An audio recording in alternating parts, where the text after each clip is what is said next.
सीहोर का रुद्राक्ष कभी बाहर कोरियर नहीं करा जाता। सीहोर का रुद्राक्ष पैसे से बेचा नहीं जाता। सीहोर का रुद्राक्ष काम जब करता है, जब आप झोली पसार कर उसके दरबार में आकर हाथ लंबा कर कर अपने हाथ को रंगीन कर कर जब जाते हो, तब काम करता है। वो जिंदगी रंगीन करता है। स्वयं आना पड़ेगा, प्रणाम करना पड़ेगा, लेना पड़ेगा, वीआईपी बनकर नहीं, लाइन लगकर, देव बाबा तेरे दरवाजे से आई हूँ, बहुत दुखी हूँ, पर मेरा विश्वास कहता है तूने किसी को खाली नहीं भेजा।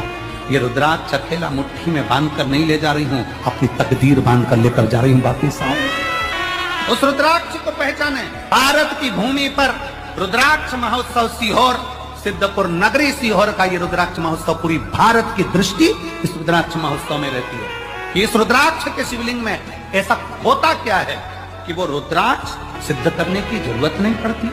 उस रुद्राक्ष को केवल लेकर जाओ, पानी में गलाओ और असर के ना कई